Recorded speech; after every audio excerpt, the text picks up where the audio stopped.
Hi, I'm Mr. Wavvy, and I'm here with Obie Trice. What's up? What's up? Real name? What's up? What's up? It's not Obie Steinberg. It's not What's Obie Bloomstein. It's Obie Trice. The real name, no gimmicks. Yes, sir. What's up? What's up? All right, man. All the way in Ottawa, the Hangover tour. If you had one word to describe the album, what would it be? Dope. The Hangover. Go get that. Word. I mean, you know, every album you've had this kind of like alcoholic theme with the titles. Do you think the Hangover is the last time you're gonna do that, or? Yeah, this is actually the last time I'm gonna do that. Like I'm gonna package all four of the albums together and you know put them in a nice packaging thing with some unseen DVD footage of my shady experience, a lot of tour life, and we're gonna put that together, and that'll be the last. This is the last album with the drinking thing.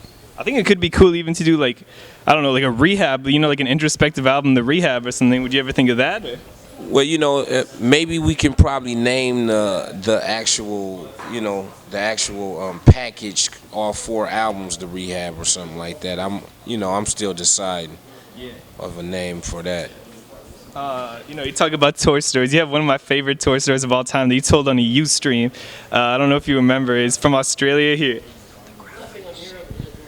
Oh yeah, with the who? Oh yeah.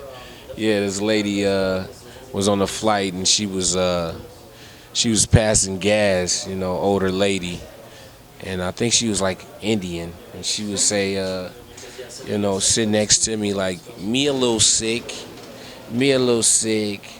so it's funny, man, but she was blowing me out on the plane. It was crazy. It was from Australia? Yeah, flying to Australia. Jesus. Back to the Hangover.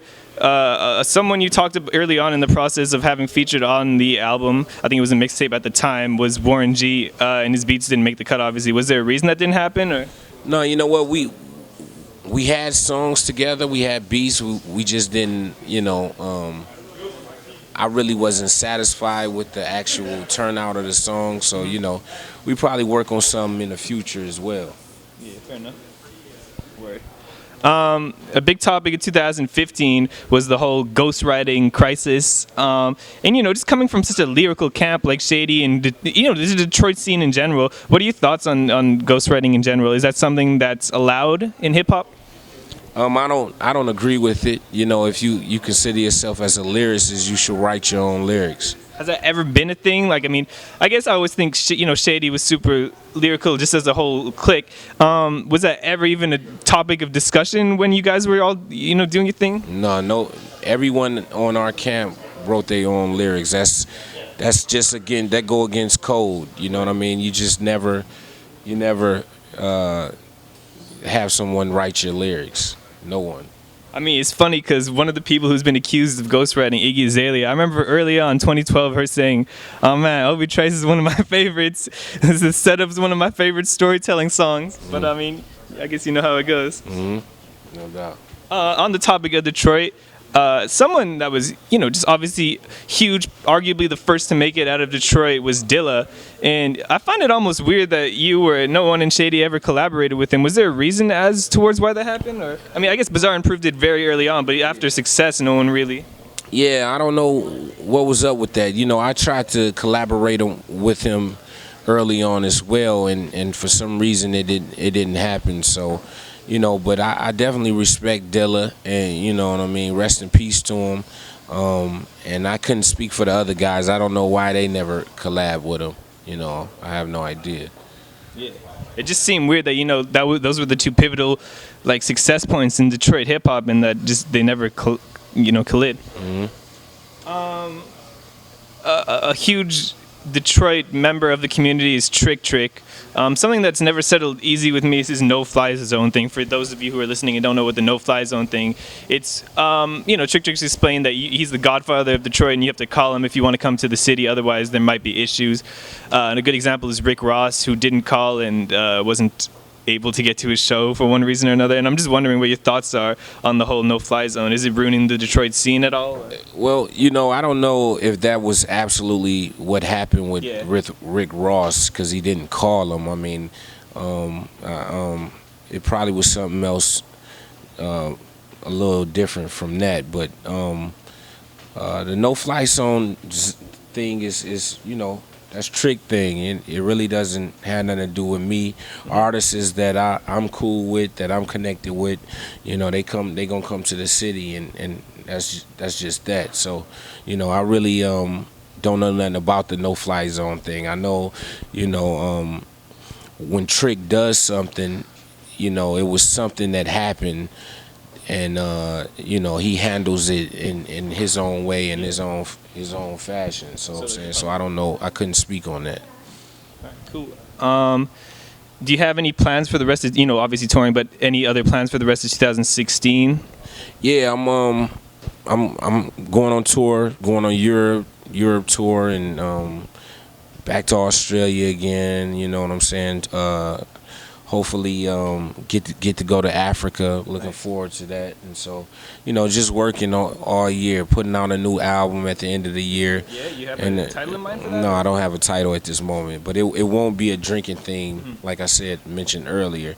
And packaging all of my albums, and putting them in a great package.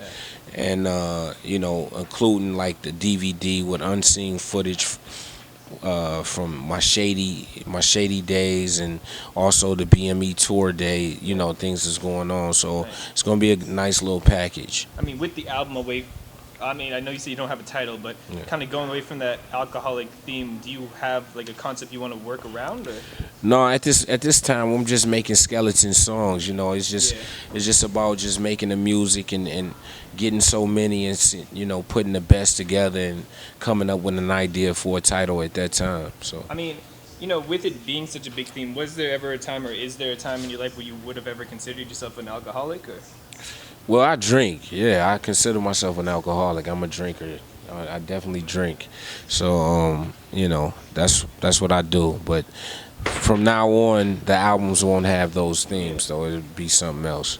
I mean, are you looking to ease down at all on the drinking in real life, or just? Well, I don't drink like, I don't drink like I did when I was younger. See, you know what I mean?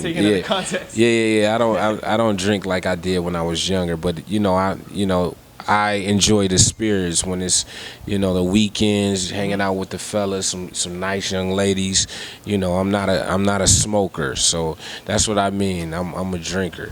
Did you have a bad experience with pot that made you stop, or? No, I just don't smoke. We like to end every interview with this question. We asked it from everyone, to Tech9, to Charlie XCX, and everyone in between. Obie, what is the meaning of life? The meaning of life is family. Yep, family. Does that necessarily need to be, the people you're related to? Or, I guess seeing you come from Detroit and again come from Shady, I think family has a very different meaning to you as well, right? Yeah, well, I'm talking about my kids and my family, my immediate family foremost, but and including the people that surround me as well, that rolls with me, the Trice gang, the whole movement of whoever's around Obie Trice that's been around, that's family. So family is definitely important. All right, perfect. I'm Mr. Wavvy. He's Obie Trice. We're out. Peace.